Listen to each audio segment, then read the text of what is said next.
사람 몸이 어떻게 만들어졌을까라는 부분에 대한 이제 얘기들을 궁금하지. 기본적으로 이제 들어가야 돼요. 그래서 우리가 이제 농업이라든가 쓰는 것들을 이렇게 보면 뭐가 되냐면 뭐 보리, 쌀, 밀 이런 애들은 뭐냐면 에너지를 만들고 에너지를 대사 과정에 기본적인 관여를 하는 것들이고요. 그 다음에 우리가 소나 돼지나 이거를 키우는데 얘는 뭐냐면 단백질의 합성과 몸을 만드는 단백질을 만드는 원이에요. 그러고 나서 또 하나 농사를 짓는 게 있어요. 뭐냐면 채소라고 하는 농사예요. 얘는 뭐냐면 주로 가지고 있는 것들이 비타민이라던가 이런 것들에 의해서 생리 활성화를 시키는 물질이에요. 그러면 사람이 에너지도 들어갔고 단백질도 만들어졌고 생리 활성화도 돼요. 이 상태로 언제까지 유지되냐면 한 35살까지는 유지가 잘 돼요. 그 이후부터는 이제 어떻게 되냐면 이 몸이 견뎌야 되는데 그전에는 보통 한 45살 정도 사니까 큰 문제가 없었어요. 그래서 염증을 잡거나 이런 한약재들이나 그런 것만 좀 먹으면 됐는데 지금은 얘기가 벌써 70년을 그냥 기본으로 가다 보니까 35년을 버텨야 되는데 그 힘을 가지고 뭐라 그러냐면 면역력이라고 하는 부분으로 우리가 요약해서 얘기를 할 수 있는데 그것을 만든 게 뭐냐면 식물 중에 몇 개 과외 식물들이 그거를 기본적으로 만들어 놓은 거예요. 그래서 우리가 이제 흔히 베리라고 하는 애들이 뭐냐면 장미과 식물이에요. 네, 그렇죠. 그리고 그 장미과에서 나오는 애들이 뭐냐면 우리가 먹는 우리가 토종 과일이라고 하는 모든 것이 다 장미과에 속하는 무가, 뭐 자두, 살구, 뭐 이런 모든 게 다 장미과인데 이 장미과가 하는 일이 뭐냐면 염을 잡는 일이에요. 염증을 잡는 그 기능을 하는 거예요. 그러니까 사람이 지나면서 베리나 이런 장미과 식물들, 그러니까 우리가 얘기하는 양치꽃 이런 뿌리들을 캐 먹으면서 염증을 잡는 것으로 기본적으로 진화를 했어요. 그래서 양지꽃은 어떤 염증을, 배는 어떤 염증을, 사과는 어떤 염증을 이런 얘기예요. 기관마다 다 다른. 예. 그 호르몬 형태에서 분자 구조 하나의 위치만 딱 바뀌면 사람의 호르몬이에요. 그래서 치기. 그래서 이제 뭐가 되냐면 이제 먹으면 건강이나 이런 부분들을 하는데 그게 잘 우러나질 않아요. 문제는 그렇죠. 호르몬이. 그래서 이제 그걸 잘 우러나게 만든 게 뭐냐면 장류들, 된장 같은 것들. 이 된장이 우러나는데 꼭박 3년이 걸려요. 그 호르몬이 우러나는데. 예. 그래서 이제 3년이 지난 그 된장을 약이라 그러고 3년이 안 된 애는 된장이고. 예. 그래서 그게 이제 미생물에 의해서 우러나서 뭐가 되냐면 사람 호르몬이 됐을 때는 들어오면 뭐가 되냐면 사람 몸에 호르몬이 풍부하니까 호르몬의 밸런스가 깨져서 생기는 그런 문제들과 그 다음에 암이라던가 이런 것들이 호르몬 밸런스나 부족해서 일어나는 생리 부족 현상을 된장이 막아주는 거죠. 그러니까 우리가 얘기하는 뭐 피로회복에서부터 어서 오세요. 뭐 모든 얘기하는 것들이 두 분이 같이 오시는구나. 3년 된 된장 하나로 풀어갈 수 있는 것이 되는 거예요. 기본적으로. 그렇습니까? 그러니까 집에 인공적으로 이제 된장을 만드는 게 산에다 분해를 해요. 산을 가지고 분해를 하고 거기다가 이제 조미를 해요. 그래서 이제 장이 나오는 건데 이거는 우리가 얘기하는 장의 기능하고는 전혀 다른 것. 오히려 해로울 것 같아요. 산을 분해시켜서 화학물질로 하니까. 이제 정말 그 부분은 굉장히 애매한 부분이라서 뭔 얘기를 하기가 어려워요. 그러니까 95%가 그거 먹고 살잖아요. 바이오로 들어오면 또 그게 아니야. 그게 없어요. 그러니까 천연 물질이 없어요. 다 만든 물질이에요? 네, 합성이에요. 그러니까 우리가 먹는 천연 유래 비타민 이렇게 얘기를 하잖아요. 걔는 뭐냐면 일단 옥수수의 껍질을 산으로 분해를 해요. 껍데기만? 네, 그럼 어떤 특정 물질이 나오죠. 그 다음에 여기다가 이제 합성제를 집어넣어요. 그러면 뭐가 나오냐면 비타민 C가 나오는 거예요. 그래서 중심은 석유화학 계열의 합성제고 얘가 옥수수 껍질을 산으로 분해한 물질이 붙어 있어서 천연 유래 비타민 이렇게 얘기를 하는 거예요. 된 거죠. 예. 요새 그 말 되게 자주 쓰더라고 광고에서. 근데 그나마도 뭐냐면 옥수수 껍데기로도 들어갔으면 다행인데 또 지금 그 우리가 알고 있는 의약품들 중에 거의 대부분이 뭐냐면 식물의 어떤 부분을 분석을 해요. 그러면 어떤 물질이 나와요. 그럼 그거를 인위적인 합성을 해요. 그래서 나온 뭐 우리가 먹는 저기 저 아스피린 이런 것들이 다 뭐냐면 천연 물질이 아닌 천연의 성분을 카피해서 나와요. 제가 나중에 기회가 되면 그 물질들을 분석한 분석표를 한번 좀 드릴 거예요. 근데 소나무 한 가지에 보통 분석을 해보면 물질이 좀 양이 많은 게 약 700종, 양이 적은 게 한 800종, 그렇게 해서 기본적으로 1500종 밑에 물질을 갖고 있는 생명체는 없어요. 사람 같은 경우에 한 2500종의 물질을 기본적으로 사람은 갖고 있어요. 그래서 그것이 그것이 있느냐 없느냐에 따라서 어떤 굉장히 큰 생리적인 작용을 하는데, 석유 합성 제품에서 이제 두 가지 부분의 문제가 있어요. 하나는 뭐냐면 한 물질로만 해결하려고 한다는 것. 한 물질의 항생제로 가지고 모든 세균을 잡으려고 한다는 것. 이것은 가히 불가능한 얘기예요. 그거를 세균들이나 이런 애들이 그것에 져서 그것들이 종멸하지를 않아요. 무조건 이겨내고 새로운 균들이 나와서 그거를 하게끔 기본적으로 돼 있는데 한 물질로 시도한다는 것이 가장 큰 문제이고요. 두 번째로는 뭐냐면 이거는 이제 그 공룡과 우리의 차이를 좀 보면 되는데, 공룡이 살 때의 그 식물과 미생물의 어떤 그룹이 있어요. 그리고 현재 우리가 사는 것에 그 식물과 그룹이 있어요. 이 그룹은 전혀 다른 그룹이에요. 그러니까 이 그룹이 망할 때는 뭐냐면 공룡이 전멸을 해요. 그때의 미생물들은 지금 일부 어떤 조건에만 존재할 수가 없어요. 그리고 이때 만든 물질은 뭐냐면 석유나 석탄들이에요. 석탄이 지금 쓰고 있는 그렇죠. 석탄이 먼저 만들어졌고 그 다음에 석유가 만들어지고요. 그 다음에 지구의 어떤 큰 화성물질.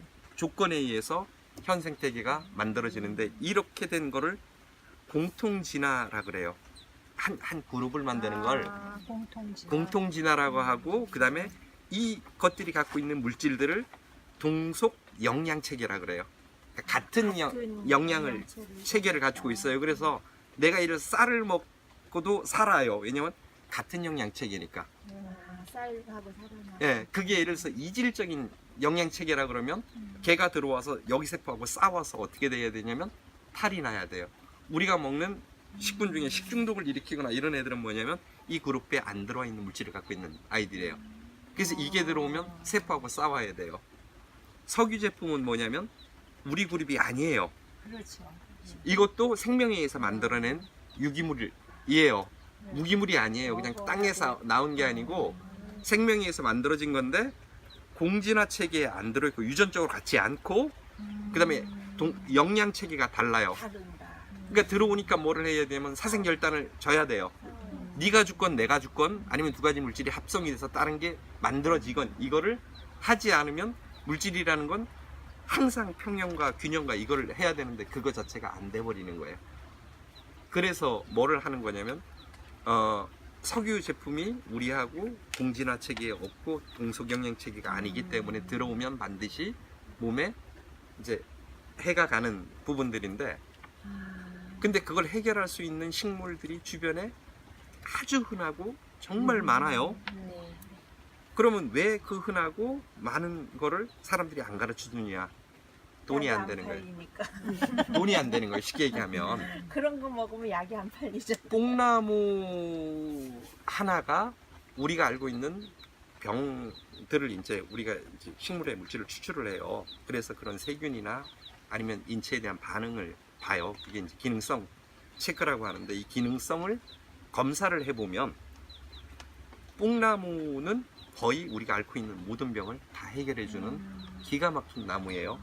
근데 걔는 산속이건 들이건 강옆이건 버글버글해요. 어마어마하게 예. 분자 뻗치고 예. 주변에 예. 새끼들이 예. 엄청 많아. 근데 그것 하나로 가지고 예를 들어서 이제 봄에 잎이 나올 때는 나무를 하고 그다음에 열매 먹고 그다음에 조금 더 지나면 말려서 덮어서 차를 쓰고 그다음에 걔를 장아찌로 담아 놓으면 뽀송뽀송한 게 장아찌가 기가 막히게 좋아요.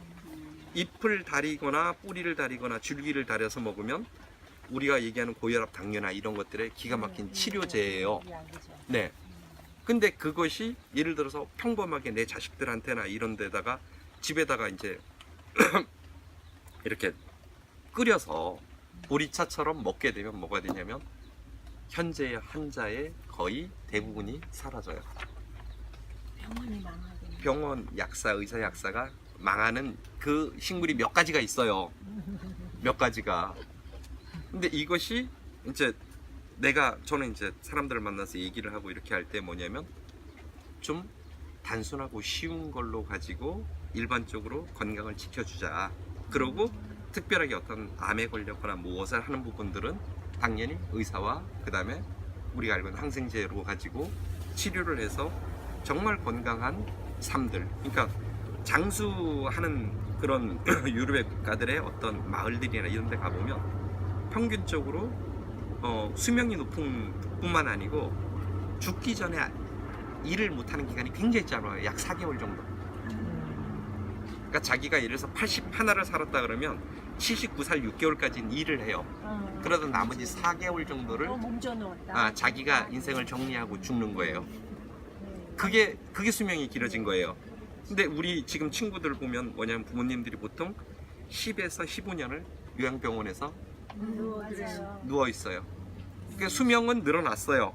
근데 뭐냐면 요양병원에서의 10년 이상의 삶이 질이 떨어져. 시간이 늘어났다고 할 수는 없는 거예요. 없죠. 근데 그 질은 뭐가 결정을 하냐면 정말 몇몇 가지의 이 약초와 나물이 그거를 결정을 해줘요.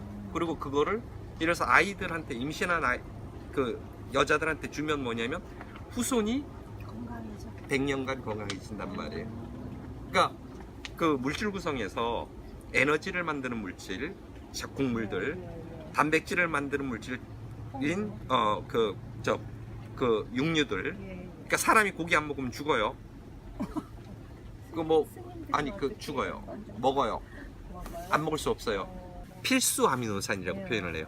필수. 그것이 없으면 안 되는 필수 아미노산은 동물 단백질에만 근사한 어떤 그 세포는 없어요. 식물에서. 안 돼요. 안 돼요. 콩으로도 안 돼요. 안 돼요. 안 돼요. 네. 그러니까 필수 아미노산, 동물성 필수 아미노산이 들어와야 되는데 그게 이제 그 몇 가지 필수 아미노산이 어디에 있냐면 해물류, 그 다음에 조류, 그러니까 오리나 닭, 그 다음에 포유류 해서 염소, 소, 돼지 여기서 한 개씩이 다 들어와야 돼요. 최소한 해물만이라도 먹을까?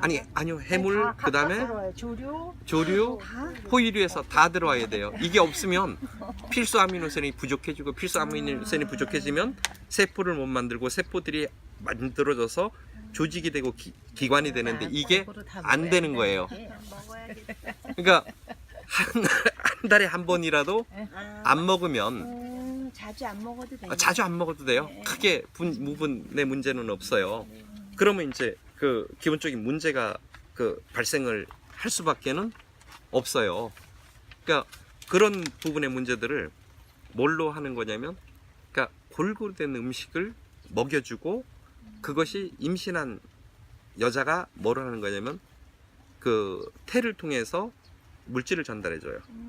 물질을 전달해 줄 때 자, 밥은 먹었으니까 에너지원은 전달해 줄 수 있겠죠. 고기도 먹었으니까 그 물질을 합성할 때 도움도 주겠죠. 그러면 나머지 지금 장수하면서 하는 면역력이라던가 방어 물질이라던가 이 호르몬이던가 이런 제3의 물질, 이걸 이제 제3의 농업이고 이게 앞으로 농업이 될 거예요. 이것 자체가 그거를 생산해서 인류한테 공급하는 게 어떤 하나의 농업이 될 건데, 이게 들어가면 뭐가 되냐면 애가 만들어진 거예요. 이게 안 만들어진 애가 나오면 뭐가 되냐면 아토피라던가 면역을 갖고 있지 못하거나 아니면 정신적으로 불안하거나 이런 아이들이 나오는 게 엄마가 먹은 음식이 이렇게 기인을 해요. 그래서 여자가 임신을 했을 때 그 저기 이렇게 자꾸 뭐죠 이렇게 입덧을 심하게 하는 여자와 안 하는 여자가 있어요. 예.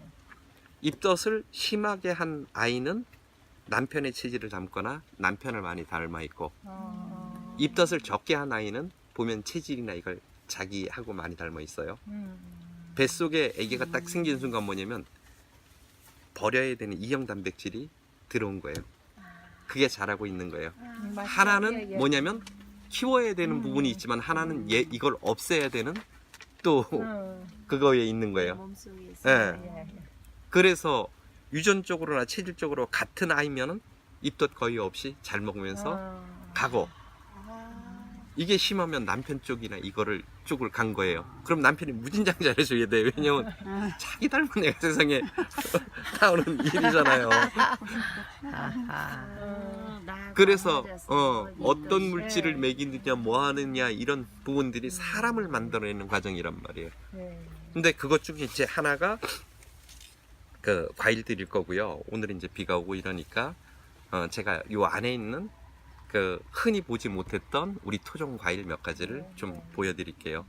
제가 식물들을 쭉 하면서 좀 이렇게 좀 미친 짓거리를 좀 많이 했던 사람이에요.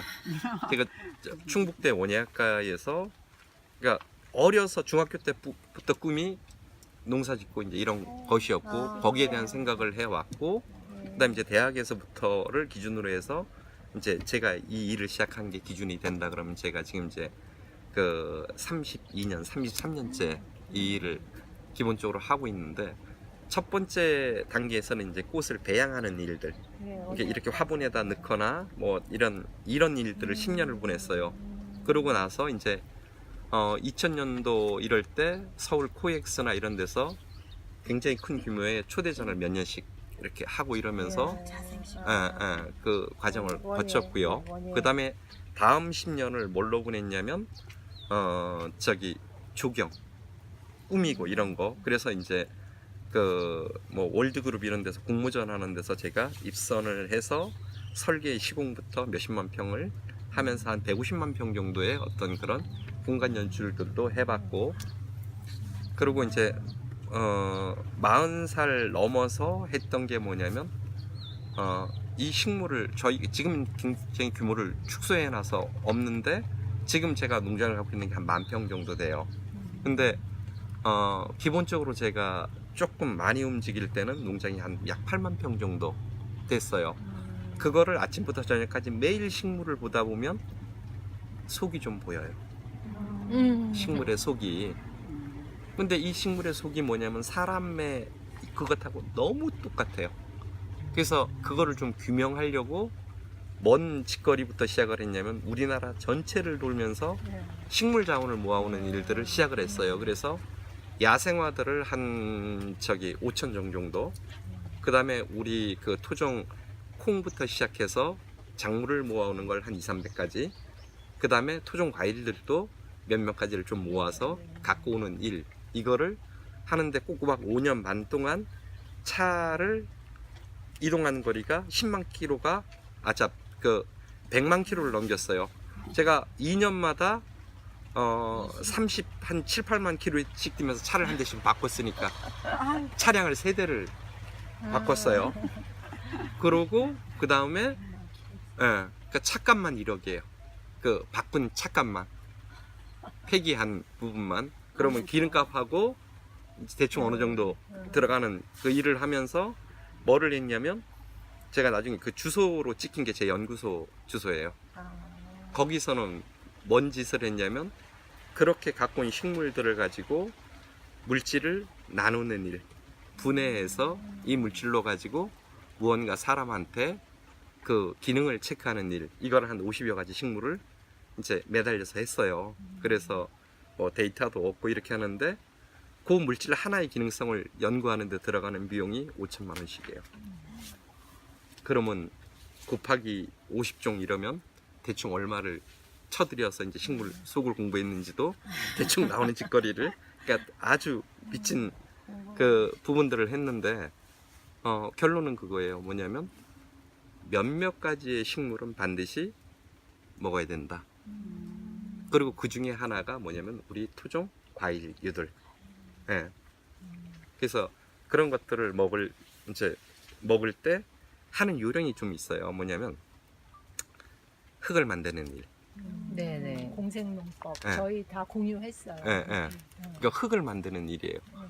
흙을 만들어야지 뭐가 되냐면 네. 적어도 식물이 자랄 수 있는 틀 중에 흙이라는 틀과 외부 기상이라는 틀이 있는데 밑에 틀 하나는 기본적으로 받쳐줘요. 갖춰줘야 돼요. 그래야지 뭐가 되냐면 그 농약이나 비료부터 벗어날 수 있어요. 이 아이들을. 예. 그래서 예를 들어 집에 이렇게 진딧물 같은 것들이 끼잖아요. 그러면 주변에서 숯이나 재를 사다가 좀 뿌려보세요. 그러면 어떻게 되냐면 유기형 미네랄이 들어가는 거예요. 토양을 만드는 곳에 옛날에 화전을 했듯이 걔를 딱 뿌리고 나서 이 물질이 돼서 식물 쪽으로 딱 전달돼서 방어 물질을 만드는데 보통 일주일에서 열흘 정도 걸려요. 그러고 나면 열흘 후엔 진딧물들이 그 나무로부터 빠져나가요. 싹 떨어져 나가요. 걔들이 방어 물질을 만들어냈기 때문에 이 그 숯이나든가 재라는 요소로.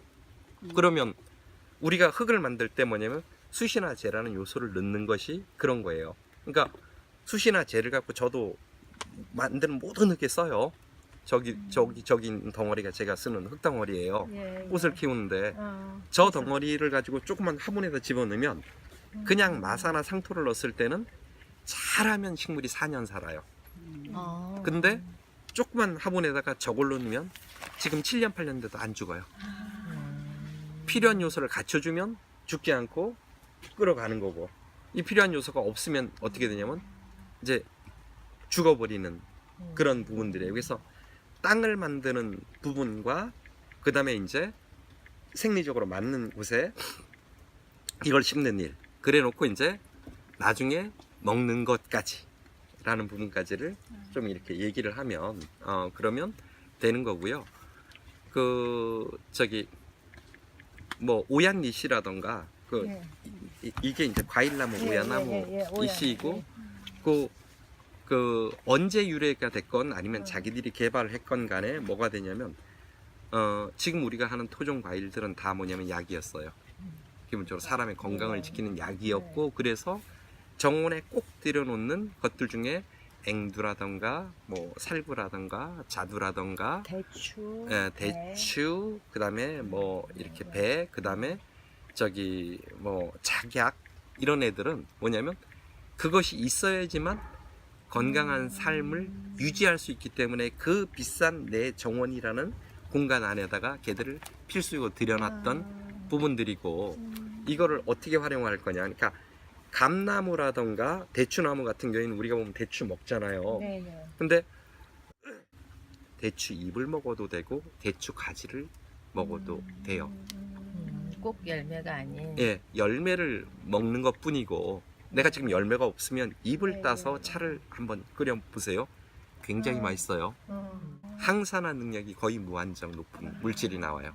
예. 그러니까 그 사람이 뭐냐면 타서 죽는 거예요. 타서 죽는데 물이 있으니까 빨리 안 타는 거죠. 천천히 타는 거예요. 불 확 필 때 물이 없으면 팍 타는데 물이 있으면 안 탄단 말이에요. 사람이 열을 내면서 결국은 타서 죽는데 그걸 뭐라 그러냐면 산화라 그래요. 네네. 타는 과정을 산화라고 그러고 산소를 만나는 과정이에요. 근데 이거를 가지고 그 산소를 없애버리는 걸 항산화라고 얘기를 해요. 그러니까 노화를 억제하는 물질의 기능과 이건 항산화에서 이루어져요. 그래서 그 물질이, 항산화 물질이 가장 많은 과일이 뭐냐면 감과 대추예요. 그러니까 감하고 대추는요 장미과가 아니에요. 얘는 과가 달라요. 얘 그런 과일은 항산화하고 노화 억제 쪽으로 쓰이는 거고, 그 다음에 이제 뭐 우리 오얏나무, 살구, 자두 이런 것들은 체하고 염증 이런 쪽에, 장미과 애들은 거의 염증을 잡는 쪽으로 특화가 되어 있고, 그래서 이제 그렇게 항산화와 염증 이 두 가지가 우리 토종 과일이 끌고 왔던 길들. 그리고 씨앗도 쓰였어요. 우리가 매실 같은 거 그런 거 할 때 보면 씨 먹으면 안 된다 그러죠. 그건 잘못된 거예요. 약용이고 굉장히 중요한 것들이에요. 살구씨 이런 거 쳐보면 다 약재예요. 예, 살구씨.